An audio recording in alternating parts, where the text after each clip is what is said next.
Hello, thank you for joining today. Today we will continue our series on database administration.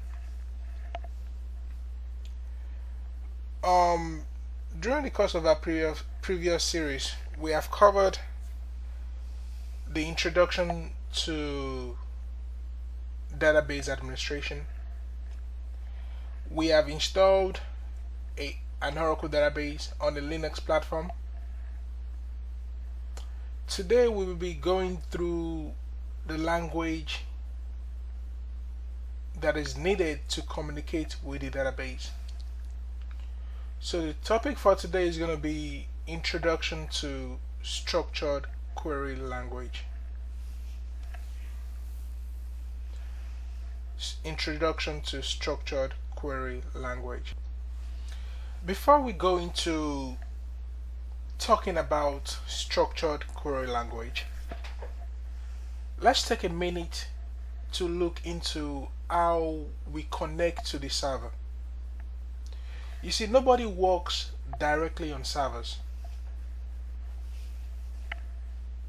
We remote into the server, then connect to the database. And to bring that into a real scenario, a company such as Walmart probably have servers located all around the country.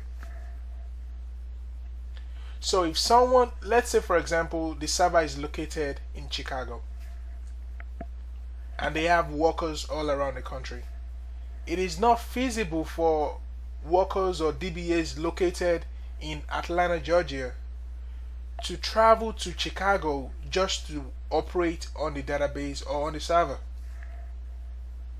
As such employee in Atlanta would remote into the server, then get connected to the database using an SSH tool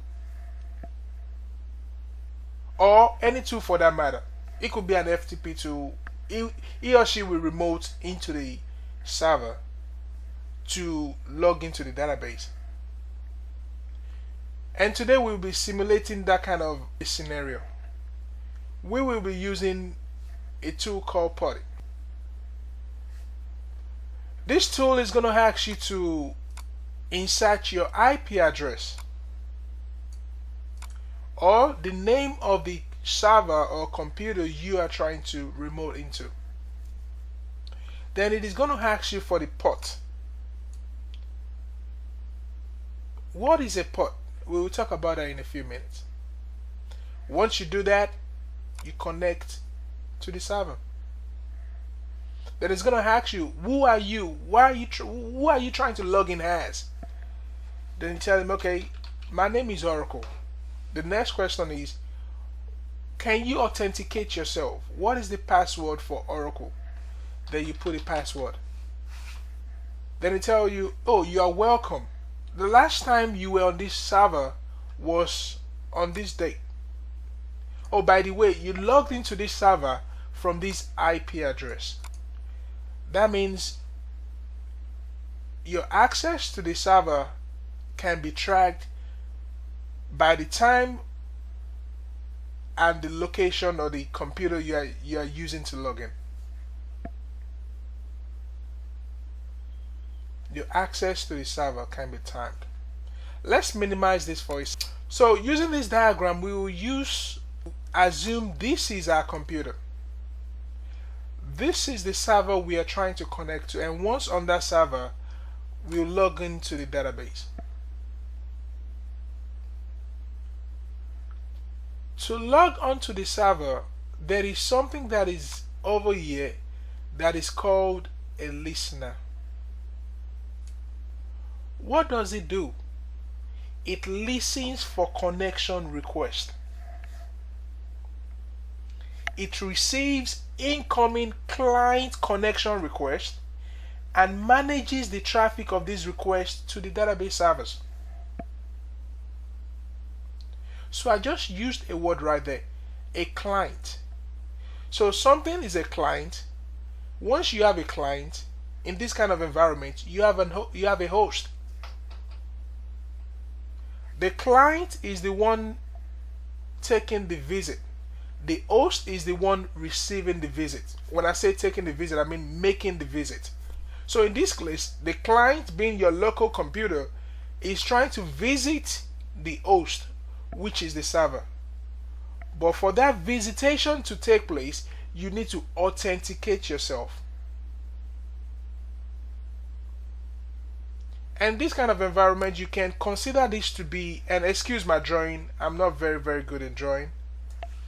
You can consider this to be a house.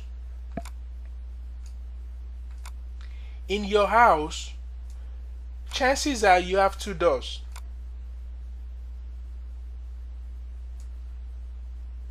The front entrance has a doorbell. The rear entrance does not have a doorbell. If someone is trying to visit you in this house, he or she must come in through the front door.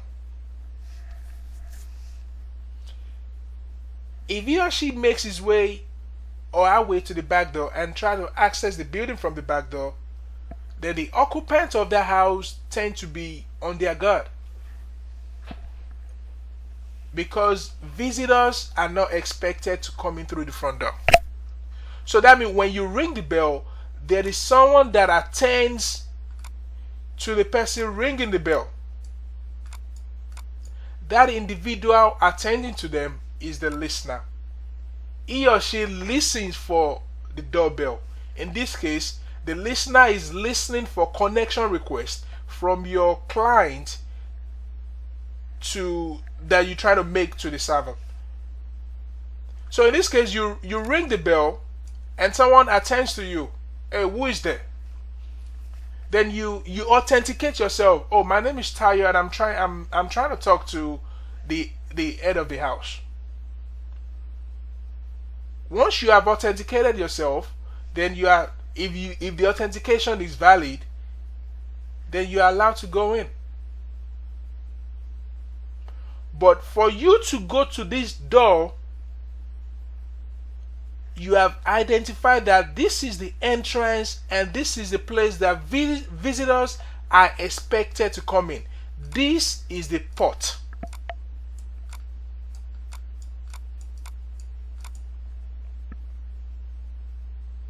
So you can define a port as the entrance that users are expected to come in, as the entrance or access point that users are expected to access the server from. Now that we have defined the idea of connecting from our local client to the server, and we have authenticated ourselves, now we are on the server. Once we are on the server, you will notice few things. The user which you are connected to the server with, and the server's name. And this tilde sign over here is your current location. Your current location. So that means there's a difference between when you're on the server level or the OS level and when you're on the database level or you are connected to the database. Who am I? You are Oracle. That means you are logged in as Oracle, and that is the user that states over here. What is the host name?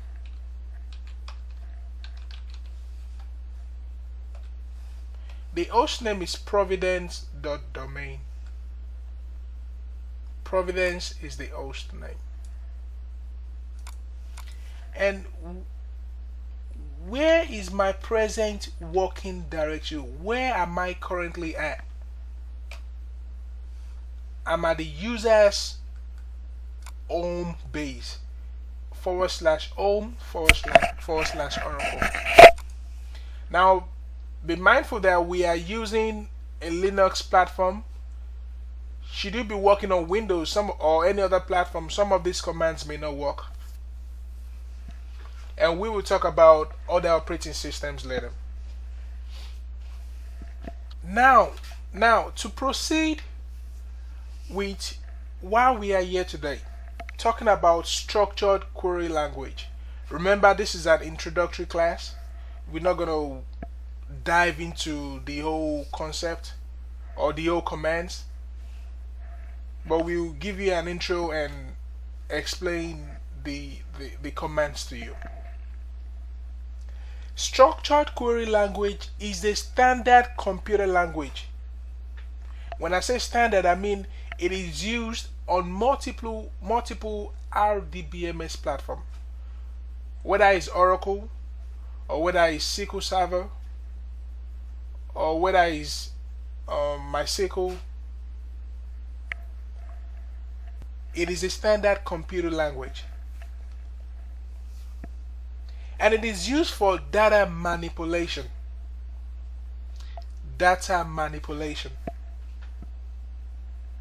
You can use it to create schemas. You can use it to update. You can use it to create a table, update a table, alter a table, and we will go through everything. Now, one thing I want us to understand is when we are on the operating system, the commands that you will be running on the operating system will be different from the one that you'll be running on the database level.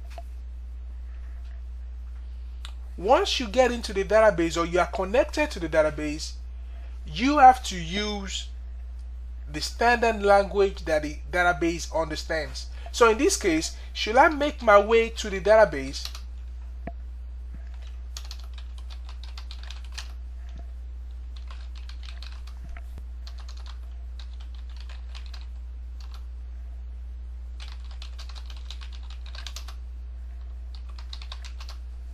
Now that I've been connected to the database, you notice I called on the interface SQL Plus. We will talk about that later in our next series. I ran some few commands earlier, such as who am I? I will try to run that command again. That command yield an error result. It says unknown command. The rest of the line is ignored. Why? This is not the language that the database speaks. Now, should you want to know who you are logged in as, you have to speak the language that the database understands. In this case, you do show user. Then it tells you you are logged in as sys. If you go back on the server level, the operating system level, and you run that command, show user, it is not going to work. Why? This operating system, Linux that we're using, does not understand this command. How do you know the difference? When you are connected to the database, you see this prompt that said SQL, SQL. That means you can only execute structured query language on that level. When you're on the server, on the other hand, you will see this $sign. Now, when I say you will see this $sign, that doesn't mean if you switch user to root,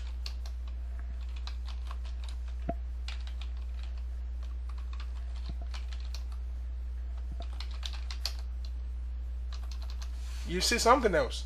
You will see you will see a $sign. Who is root? Root is the super user on the server level. Who is sys? Sys is the super user on the database level.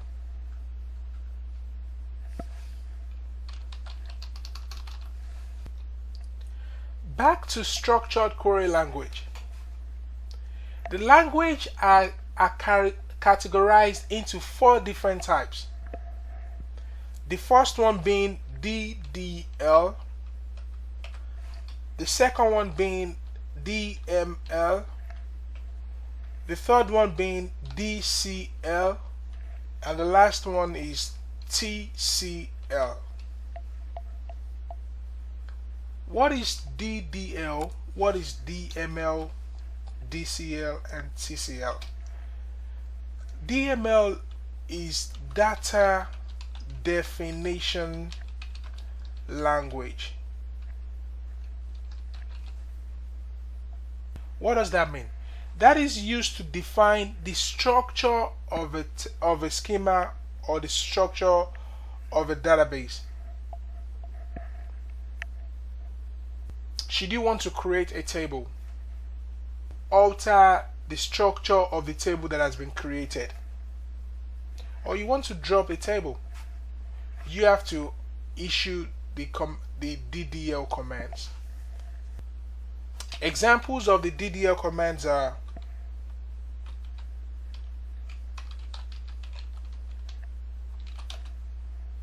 create,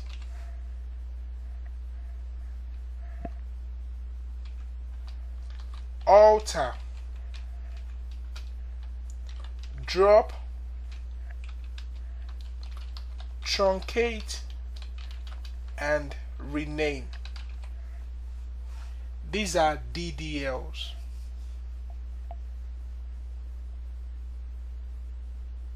And next one we're going to talk about is DML, data manipulation language. It is used to manage data within the schema itself. You have created a table. Those tables needs to be managed. You need to populate the table. You need to add content into the table. What are you going to use to do that? DML, data manipulation language. Examples of those are select, insert, update, and delete. And we will be running through all these commands in a few minutes.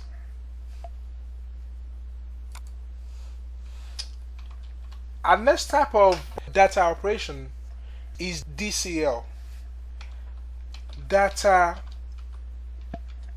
control language.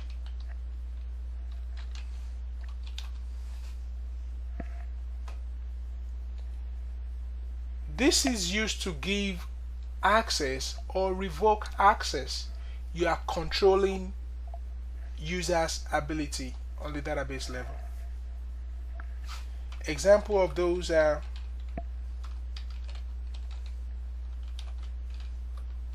grant,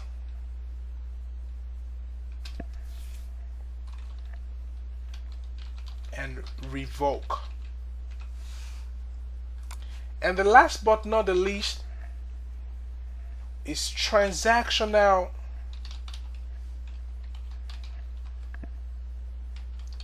control language.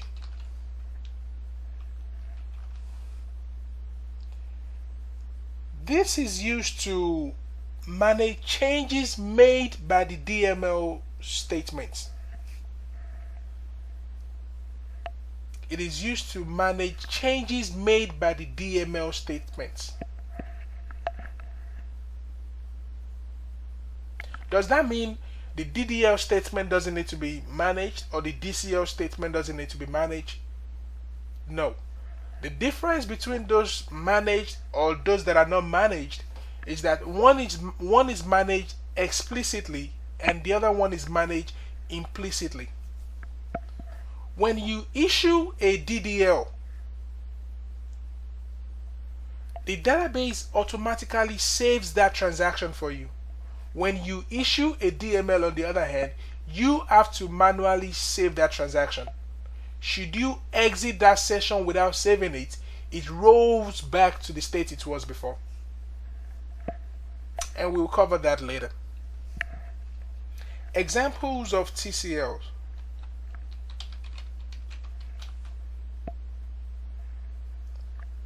Commit, save point, roll back,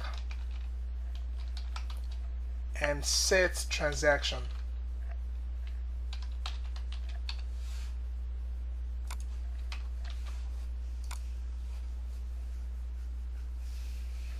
These are the 4 types of data operations: DML, DCL, TCL, and DDL. This concludes our series for now. Our next series will be talking about and showing you examples of how to execute all these commands that we've talked about.